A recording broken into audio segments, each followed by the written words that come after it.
Aujourd'hui, je vais pousser un coup de gueule et je vais te montrer qu'en tant que haut potentiel, tu pourrais reprendre confiance en toi bien plus rapidement si tu arrêtais 2 comportements que je vois trop souvent chez les personnes qui viennent nous consulter à l'université.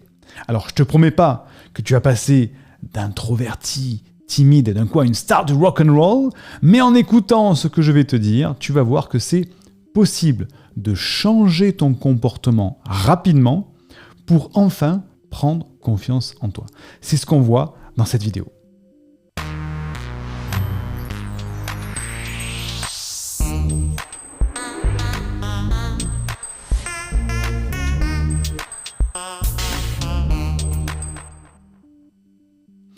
Alors tu sais que si tu nous découvres à présent par cette vidéo pour la première fois, tu peux télécharger une première formation offerte dans le cadre de cette campagne de sensibilisation au potentiel. Tu as le lien qui se trouve en description pour la recevoir tout de suite.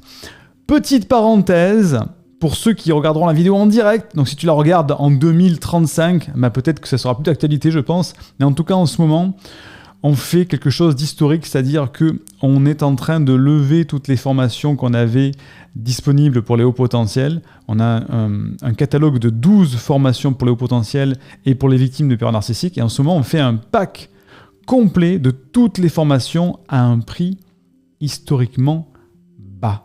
Et tu me connais, tu sais que je n'aime pas faire de promotion, mais là franchement, c'est historique. Donc, tu as toutes les informations en description. Je ne voudrais pas qu'il y ait quelqu'un qui me dise à partir de mardi, puisque c'est valable jusqu'à mardi matin, qui me dise « Siegfried, j'avais pas vu que j'étais pas au courant que je pouvais, est-ce que je peux ?» Non, c'est jusqu'à lundi soir, 23h59, il y a 200 packs de toutes les formations qui sont disponibles à un tarif ridiculement bas si tu veux apprendre à t'épanouir avec ta douance, avoir le mode d'emploi du haut potentiel. Bref, parenthèse terminée. Toutes les informations sont en description. Et on est déjà très nombreux, j'en bégaye à chaque fois que je commence une vidéo, on est déjà très nombreux. Il y a, je crois, une soixantaine de personnes qui sont déjà dans ce pack de formation. Donc tu vois qu'il y a 200 moins 60, ça fait déjà moins.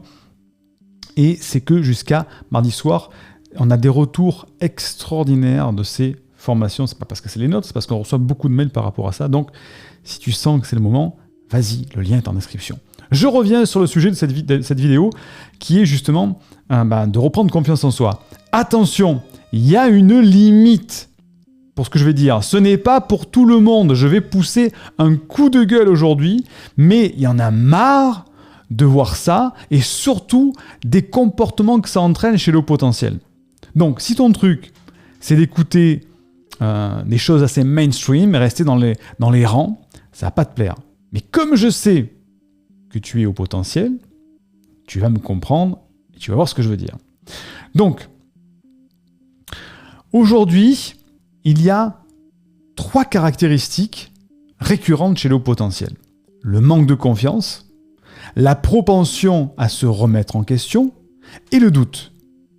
Donc ça, quand on le prend du côté positif, ça peut être intéressant.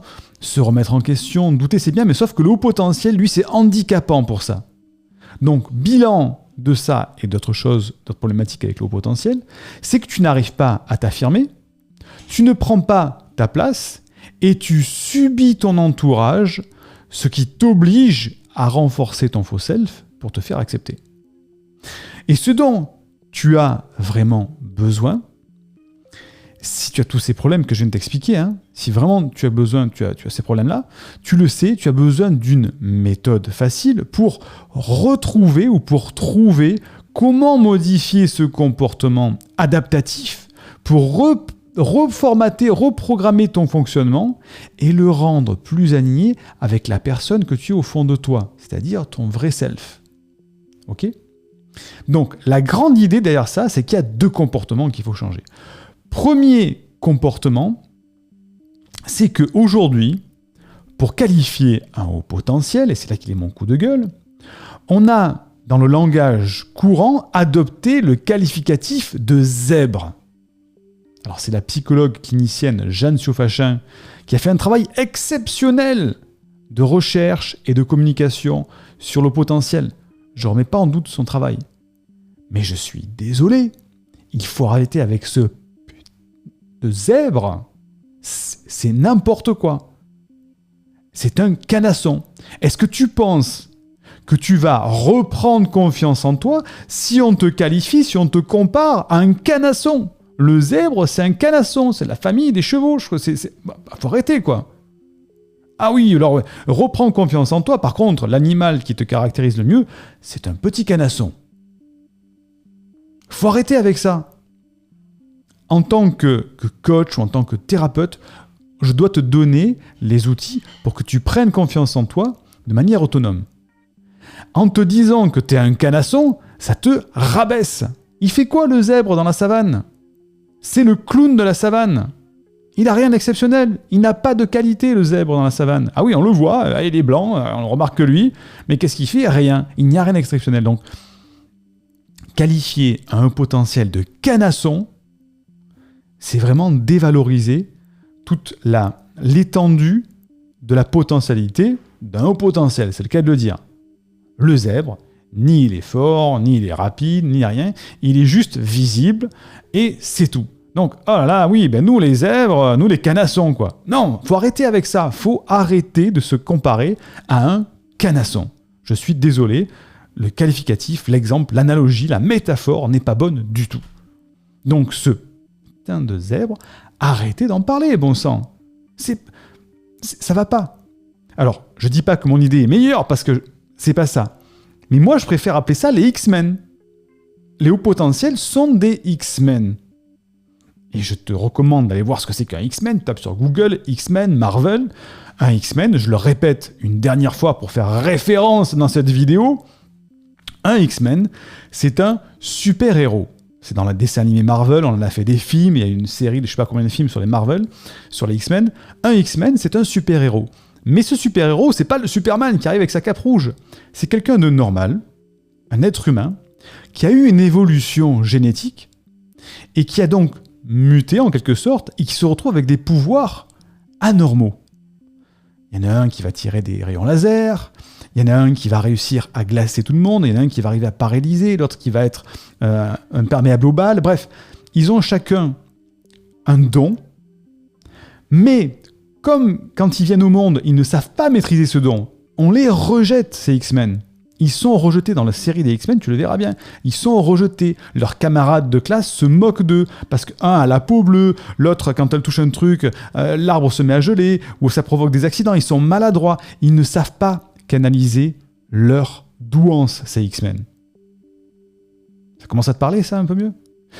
Donc, leur vie, elle est vouée à être rejetée, à se cacher. Il y en a certains qui se cachent, qui se maquillent pour pas qu'on les reconnaisse, pour pas qu'on voit qu'il y ait de différence. Il y en a même qui sont pourchassés jusqu'au jour où le professeur Xavier, qui est un X-Men télépathe, lui il a des capacités de télépathe, récupère ces X-Men, et en général il les récupère jeunes, adolescents, préadolescents, jeunes adultes, les amène dans son école, l'école du docteur Xavier, du professeur Xavier, et il leur apprend à canaliser leur douance, leur pouvoir magique dans le film hollywoodien.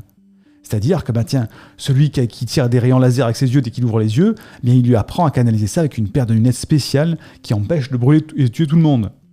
L'autre personne qui a tendance à déclencher des tempêtes de partout, il va lui apprendre avec de la méditation à calmer tout ça. Bref, il apprend à ces X-Men à canaliser leur pouvoir. Ça commence à te parler comme analogie, ça, quand même.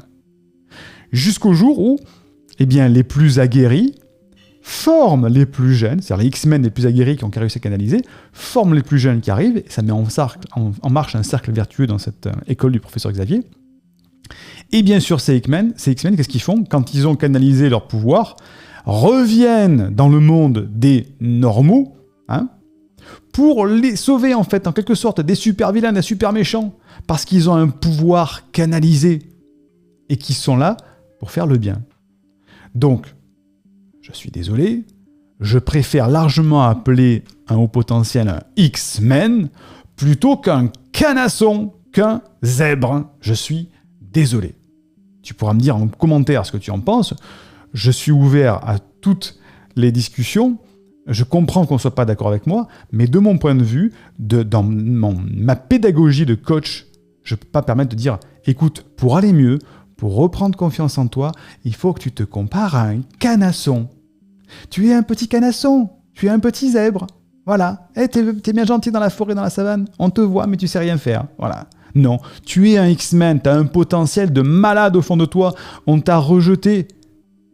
Il faut canaliser pour t'épanouir et ensuite aider tout le monde de manière bienveillante. Donc ça, c'est le premier comportement qu'il faut arrêter, c'est arrêter de se comparer à un canasson. Voilà, je suis désolé, c'était mon coup de gueule, il n'est pas méchant, mais tu comprends ce que je voulais dire. Deuxième comportement qu'il faut arrêter, que je vois de manière récurrente, et je le vois dans tous les reportages que j'entends, les conférences que j'entends sur les potentiels, c'est d'arrêter la victimisation.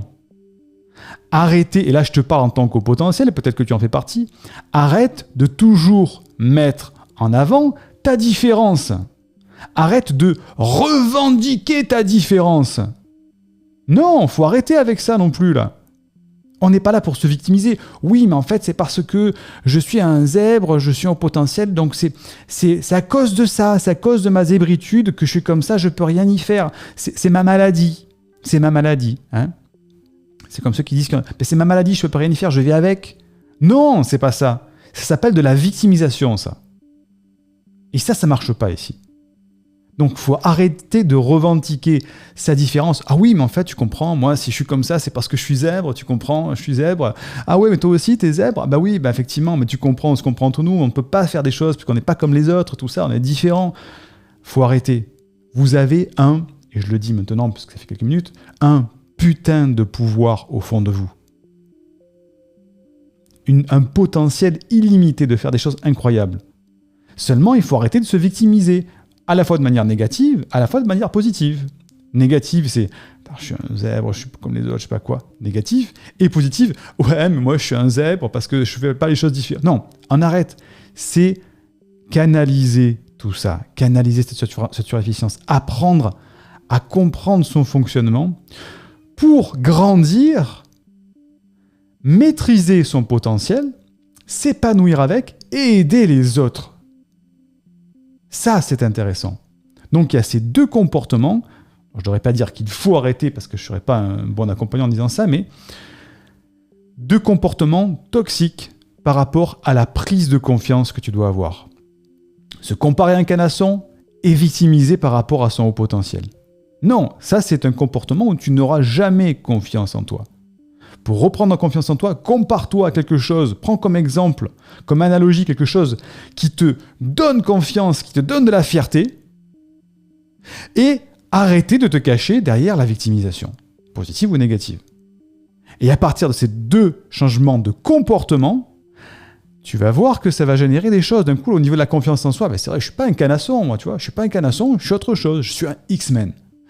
Ah, déjà, tu vois, je me sens mieux, j'ai un pouvoir, je vais regarder les X-Men, même si j'aime pas le cinéma, je vais regarder pour voir ce qu'il a dit Siegfried. Effectivement, ça donne envie, voilà, ça donne envie de faire autre chose, plutôt que je suis un canasson, quoi. Et je suis pas une victime. J'ai un haut potentiel, effectivement, je suis né avec ça, je vais mourir avec ça, mais qu'est-ce que j'en fais de ça? Est-ce que je m'en sers comme excuse? Est-ce que je m'en sers comme béquille? Non, je l'intègre, j'intègre le fonctionnement de ce haut potentiel. Et une fois qu'il est intégré, je le canalise, j'apprends à me connaître et j'ai le pouvoir de faire des choses. La connaissance égale le pouvoir. Si tu te connais, tu as le pouvoir de faire d'autres choses et donc tu as le pouvoir de reprendre confiance en toi, tout simplement. Donc, deux comportements tout simples, mais tellement un grand pas à monter, une grande marche à monter par rapport à ça. Donc, laisse-moi un commentaire pour me dire si tu es d'accord, si tu n'es pas d'accord. Moi, je suis ouvert à la discussion. Peut-être que tu n'es pas d'accord par rapport à ce que je suis en train de dire. De mon point de vue, je pense que pédagogiquement, de manière didactique, c'est positif d'adopter ces deux comportements. Après, je suis ouvert. Madame Jeanne Chauffachin, si vous regardez la vidéo, je serais ravi d'en discuter. Je sais qu'il n'y a aucune animosité avec cette psychologue qui a fait un travail, encore une fois que je dis extraordinaire, qui a fait vraiment avancer les choses, mais je diverge sur ce point d'analogie avec le zèbre. Ça aurait été bien de prendre un truc un petit peu plus sympa et d'arrêter de se victimiser, mais ça, c'est pas sa faute, c'est le mode de comportement de tout le monde qui fait qu'on commence à victimiser les hauts potentiels. Ceci étant dit, laisse un commentaire, tu sais que chaque nouveau sujet des vidéos écrit en fonction de tes commentaires, donc pour me donner ton avis, et que j'ai d'autres sujets justement pour des vidéos, laisse-moi un commentaire pour me dire « Ok, je suis d'accord, je suis pas d'accord, tu aurais dû dire ça, est-ce que tu pourrais parler de ça, etc. etc. » N'oublie pas de mettre un like pour remercier le travail qu'on fait ici à l'université, parce qu'il ne faut pas oublier que ces vidéos, elles sont offertes. Il faut se rendre compte que c'est gratuit aujourd'hui, ces vidéos. Donc, félicitations, laisse un message, bye bye.